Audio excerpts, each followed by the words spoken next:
নমস্কার বন্ধুরা, অর্পিতাস কিচেন চ্যানেলে আপনাদের সকলকে স্বাগত। আজ আমি কুলের আচার বানিয়ে দেখাবো। আচার খেতে তো সবাই ভীষণই ভালোবাসে, আর কুলের আচার হলে তো কোনো কথাই হবে না। তাহলে দেখে নেওয়া যাক কিভাবে আমি এই কুলের আচারটা বানাচ্ছি। কুলের আচার বানানোর জন্য পাকা কুল নিয়েছি 1 কেজি। কুলটাকে ধুয়ে 2 দিন ধরে রোদে ভালো করে শুকিয়ে নিয়েছি। আচারের জন্য একটা ভাজা মশলা বানিয়ে নেব। একটা কড়াইয়ে নিয়ে নিলাম 2টো শুকনো লঙ্কা, 1 চামচ গোটা জিরে, 1 চামচ গোটা ধনে আর 1 চামচ পাঁচফোড়ন। এগুলোকে শুকনো কড়াই ভেজে নিয়ে মিক্সার গ্রাইন্ডারে একটা পাউডার বানিয়ে নেব। তবে খুব মিহি পাউডার বানাবো না, একটু দানা দানা থাকবে।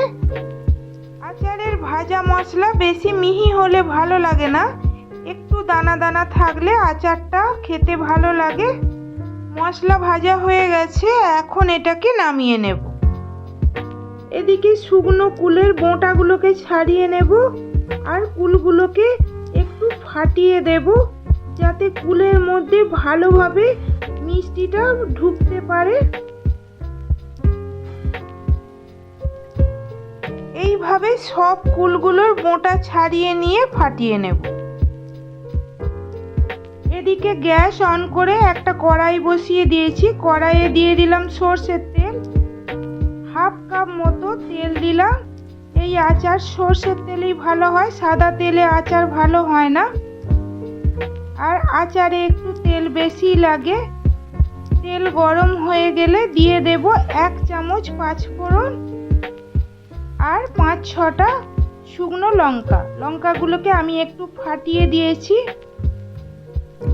ফোড়নটা ভাজা হয়ে গেলে দিয়ে দেব ফাটিয়ে রাখা কুলগুলো।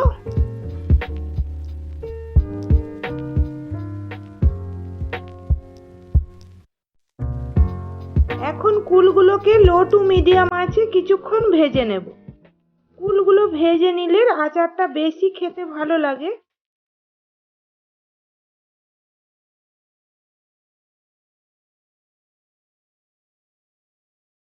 10 মিনিট ভেজে নেওয়ার পর কুলের মধ্যে দিয়ে দিলাম আখের গুড়। আমি 1 কেজি কুল নিয়েছি, তাই 1 কেজি গুড়ও দিলাম। আমাদের আচার একটু মিষ্টি পছন্দ করে, তাই কুল আর গুড়ের পরিমাণটা সমান রেখেছি। আপনাদের যদি খুব বেশি মিষ্টি পছন্দ না হয় তাহলে গুড়ের পরিমাণটা সামান্য একটু কমিয়ে দেবেন, তবে খুব বেশি কমাবেন না। আচার টক হয়ে গেলে খেতে ততটা ভালো লাগবে না, যেহেতু এটা মিষ্টি আচার। এখন আচারের মধ্যে দিয়ে দিলাম 1 চামচ হলুদ গুঁড়ো, তারপরে দিয়ে দেব 1 চামচ লবণ। ভালো করে নাড়াচাড়া করে লবণটা আচারটার সাথে মিশিয়ে নেব। এখন মিডিয়াম আঁচে আচারটাকে কন্টিনিউ নাড়াচাড়া করে যেতে হবে, না হলে আচারটা নিচে থেকে পুড়ে যেতে পারে।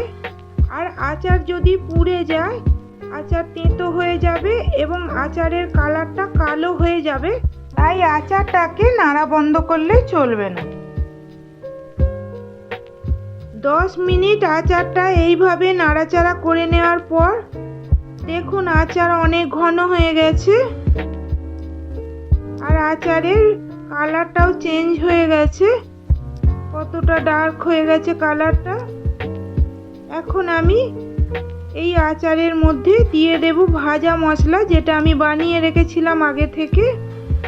পুরো মশলাটাই দিয়ে দিলাম আর দিলাম 1 চামচ বিট লবণ। লবণ দিলে আচারের টেস্টটা ভীষণই ভালো হয়, একেবারে কেনা আচারের মতো হয়, তাই অবশ্যই করে বিট লবণটা দেওয়ার চেষ্টা করবেন। বিট লবণ আর মশলাটা দিয়ে আরও 5 মিনিট মতো আচারটাকে আমি ফুটতে দেব। আমার আচার একেবারে রেডি হয়ে গেছে, গ্যাসটা অফ করে দিলাম। তারপরে এটাকে আমি কিছুক্ষণ ঠান্ডা করে নেব। আধা ঘন্টা রাখার পর আচারটা ঠান্ডা হয়ে গেছে। এখন আমি একটা বাটিতে নামিয়ে নিয়ে আপনাদের দেখাচ্ছি। এইভাবে আচার বানিয়ে 4-5 দিন রোদে দিয়ে তারপরে বয়েমে ভরে রাখলে আচার 1 বছর কেন 2 বছরেও খারাপ হয় না, তবে মাঝে মাঝে রোদে দিতে হয়।